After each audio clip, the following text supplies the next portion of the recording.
Hi viewers, welcome to our channel. ప్రస్తుతం మనతో పాటు సీనియర్ జర్నలిస్ట్ దాము బాలాస్ అన్న వారితో మాట్లాడు. నమస్కారం సార్. సార్, మంత్రి కాకాని గోవర్ధన్ రెడ్డి గారు చంద్రబాబు గారి పైన కొన్ని సంచలన వ్యాఖ్యలు చేస్తారు సార్.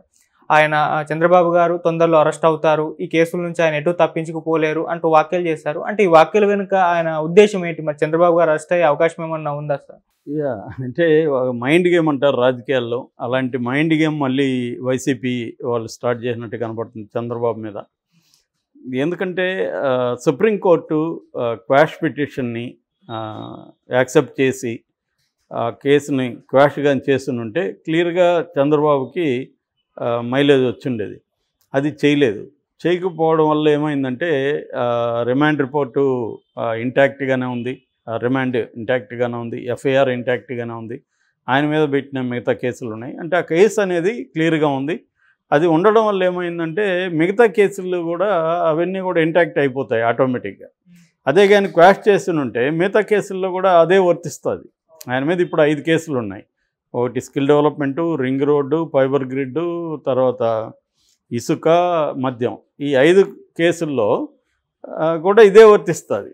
ఈ 5 కేసుల్లో కూడా ఆయన అవినీతికి పాల్పడ్డాడనే కదా ఆయన మీద ఆరోపణలు. ముఖ్యమంత్రిగా ఉండి అవినీతికి పాల్పడ్డాడు. క్రిమినల్ బ్రీచ్ ఆఫ్ ట్రస్ట్ అంటే ప్రజలు తన మీద పెట్టిన విశ్వాసాన్ని క్రిమినల్గా దాన్ని బ్రేక్ చేశాడు అనేది ఆయన మీద ఉన్న అభియోగాలు ప్రధానంగా. సో ఈ అభియోగాలు ఉన్నాయా లేవా, అంటే చెల్లుతాయా చెల్లవా అనేదే కదా చర్చ. 17A అనే ఒక అవినీతి నిరోధక చట్టం 1988లో వచ్చిన ఆ చట్టానికి ఒక రివిజన్, ఒక సవరణ వచ్చింది. అది 2018లో వచ్చింది.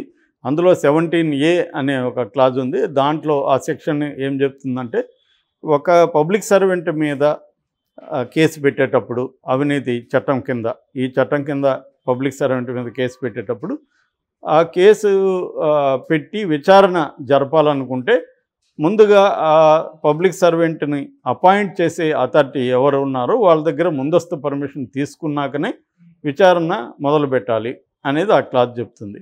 అయితే ఆ క్లాజ్ క్లియర్గా రెట్రాస్పెక్టివ్గా వర్తిస్తుందా లేదా చెప్పలేదు.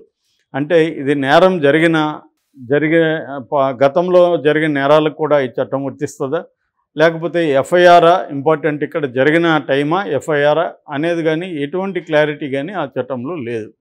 So that is the problem యాక్చువల్గా చట్టంలో. ఓకే. సో ఇప్పుడు ఏమైంది, అక్కడ ద్విసభ్య ధర్మాసనానికి వెళ్ళింది. నిన్న కూడా మనం చెప్పుకున్నాం, ద్విసభ్య ధర్మాసనానికి కేసులు వెళ్ళడమే ఒక లాజిక్గా కనబడట్లేదు. ఎందుకంటే ఇద్దరు వ్యక్తుల మధ్య విభేదాలు రావడం సహజం. వచ్చినప్పుడు మరి ఎందుకు ఇద్దరిని పెట్టడం అట్టేటప్పుడు ద్విసభ్య ధర్మాసనం అనే కాన్సెప్ట్లోనే ప్రాబ్లం ఉంది. ఎందుకంటే ఇద్దరు 2 వేరు అభిప్రాయాలు చెప్తే మళ్ళీ అది నెక్స్ట్ వెళ్ళాలి కదా, మరి ఎందుకు ద్విసభ్య ధర్మాసనం అన్న ఒక డౌట్ అయితే అందరిలో ఉంది. సరే పక్కన పెడితే దీంట్లో కరెక్ట్గా అలాగే జరిగింది. బేలా త్రివేది ఏమో ఇది వర్తించదు, 17A వర్తించదు, ఎందుకంటే దాన్ని నిజాయితీ పరులైన ఆఫీసర్ల నుంచి కాపాడే దానికోసం చట్టం తీసుకొచ్చారు. కానీ క్రిమినల్ బ్రీచ్ జరిగిందని ఇక్కడ చెప్తున్నప్పుడు అది వర్తించదు అనేది ఒకటి. రెండోది, క్లియర్గా చట్టంలో రెట్రాస్పెక్టివ్ యాంగిల్ అనేది లేదు కాబట్టి, ఇది 2015 ప్రాంతంలో జరిగిన నేరం కాబట్టి దానికి ఇది వర్తించదు అనేది ఆమె చెప్పారు.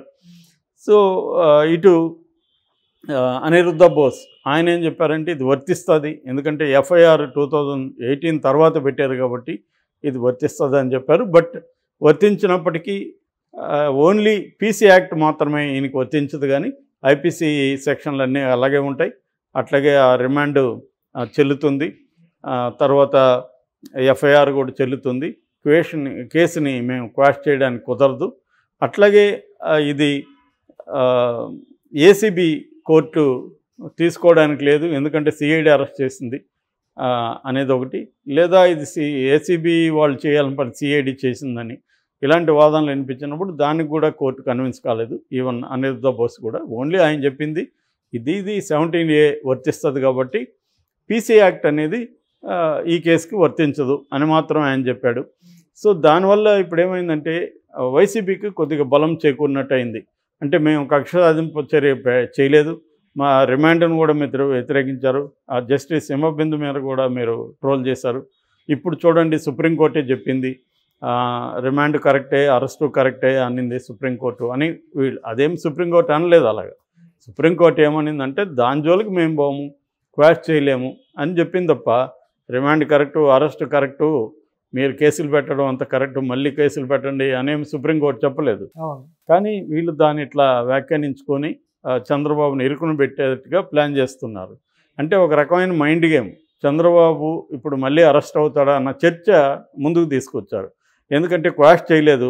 ఇప్పుడు 17A అనేది ఇప్పటికిప్పుడు తేలదు సుప్రీంకోర్టులో. అది ఎందుకు తేలదంటే అది రాజ్యాంగబద్ధ పరమైన అంశము, బెంచ్ మార్క్ జడ్జిమెంట్ అవుతుంది.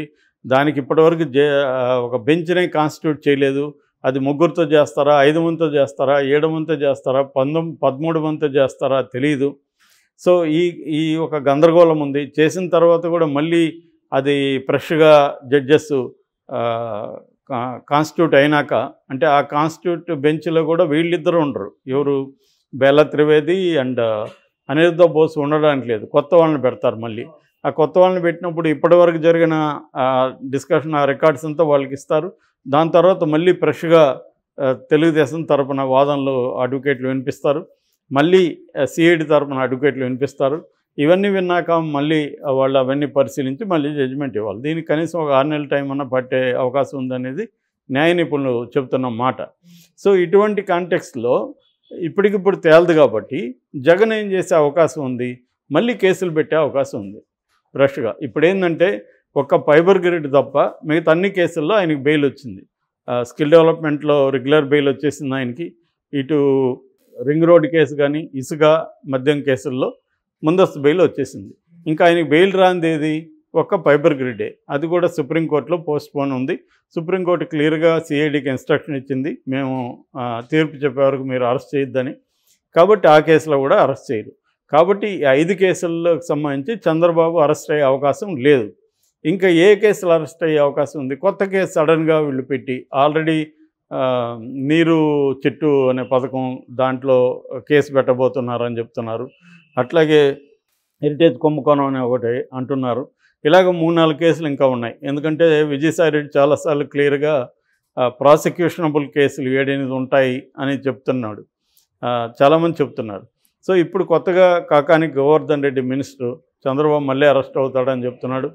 నిన్న పొన్నవాళ్ళ సుధాకర్ రెడ్డి కూడా మీటింగ్ పెట్టి చంద్రబాబు దోషి అని కోర్టు తేల్చిందన్నట్టుగా ఇండైరెక్ట్గా మాట్లాడు. నిజానికి కోర్టు ఆయన దోషి అని ఏం అనలేదు. లీగల్గా, టెక్నికల్గా మాత్రమే ఈ కేసును పరిశీలించి మాట్లాడారు తప్ప మెరిట్స్లోకి వెళ్ళలేదు. ఇది నేరం జరిగిందా లేదా, చంద్రబాబు తప్పు చేశాడు లేదా అనేది ఆ విషయాన్ని ఏవి సుప్రీంకోర్టు డిస్కస్ చేయలేదు. అంత మాత్రం కక్షాదింపు కాదని ఎవరు అనలేరు. జగన్ క్లియర్గా కక్షాదింపు కోసమే ఈ కేసు పెట్టాడు తప్ప ఆయనకేదో రాష్ట్రం మీద ప్రేమతో పెట్టింది అయితే కాదు. సో అది క్లియర్గా అందరికీ తెలుసు. కానీ కక్షాదింపు కేసులు అనేది జగన్ కూడా పెడుతున్నాడా అంటే అందరూ పెడుతున్నారు. బీజేపీ పెడుతున్నారు. ఇప్పుడు రేవంత్ రెడ్డి అదే పని చేస్తున్నాడు. మేము అధికారంలోకి వస్తే మిమ్మల్ని వదలమని ఆల్రెడీ ఏ కేసుల్లో పెట్టబోతామని లోకేష్ చెప్తున్నాడు, చంద్రబాబు చెప్తున్నారు. అందరూ అదే చేస్తున్నారు ఇవాళ. కాబట్టి ఇది క్లియర్గా కక్షాదింపు కేసే. కాకపోతే జగన్ ఒక్కడే కాదు, అందరూ చేస్తున్నారు.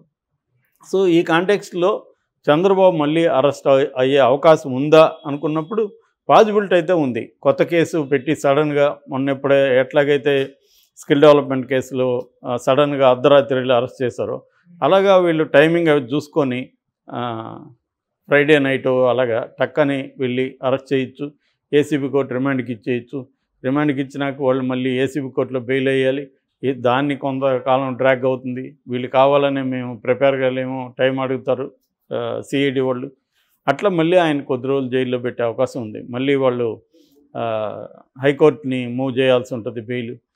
అక్కడ ఇమ్మీడియట్గా దొరకపోవచ్చు, మళ్ళీ అక్కడ వాదనలు వినాల్సి ఉంటుంది. సో ఒకవేళ హైకోర్టు బెయిల్ ఇచ్చినా వీళ్ళు మళ్ళీ సుప్రీంకోర్టుకి వెళ్తారు బెయిల్ రద్దు చేయమని. ఇప్పుడు దీని మీద కూడా వెళ్ళారు ఆల్రెడీ. సో ఇలాగా కొద్దిగా మళ్ళీ ఆయన్ని జైలుకి పంపిస్తే మళ్ళీ కొద్ది రోజులు డ్రామా స్టార్ట్ అవుతుంది. అది జగన్ చేసే పాజిబిలిటీ అయితే ఉంది. మరి చేస్తాడా లేదంటే అసలు చంద్రబాబును అరెస్ట్ చేస్తారని ఎవరు ఊహించారు? కాబట్టి జగన్ని మనం ఊహించే పరిస్థితి లేదు. మామూలుగా అయితే వేరే వాళ్ళైతే ఈ కండిషన్లో చంద్రబాబును అరెస్ట్ చేయరు. ఎందుకంటే అరెస్ట్ చేయడం వల్ల అతనికి పెద్ద ఒరిగేదేం లేదు. కానీ ఈ టైంలో అరెస్ట్ చేస్తే ఖచ్చితంగా మళ్ళీ సింపతి వచ్చే అవకాశం ఉంది. ఇప్పుడు అరెస్ట్ చేస్తే ఖచ్చితంగా కక్షాదింపుగానే చేశాడనేది అందరూ నమ్మే అవకాశం కూడా ఉంది. చంద్రబాబుకి లాభం వస్తుంది తప్ప జగన్కి ఏమి లాభం జరగదు. అయినప్పటికీ మరి కాకాని వీళ్ళు ఎందుకు చెప్తున్నారంటే, ఒకటి మైండ్ గేమ్ అయ్యే అవకాశం ఉంది, అంటే ఒక ఫియర్ సైకోసిస్ని చేయడం. రెండవది ప్రిపేర్ చేయడం కూడా, ఫీలర్స్ని వదలడం. అంటే చంద్రబాబు అరెస్ట్ అవుతాడంటే మీడియా ఎలా రియాక్ట్ అవుతుంది, జనం ఎలా రియాక్ట్ అవుతారో చూడడం, అదేమన్నా బాగుందనుకుంటే నిజంగానే అరెస్ట్ చేయడం అనేది కూడా జరగచ్చు. ఏదేమైనా అరెస్ట్ చేసే పాజిబిలిటీ అయితే ఉంది.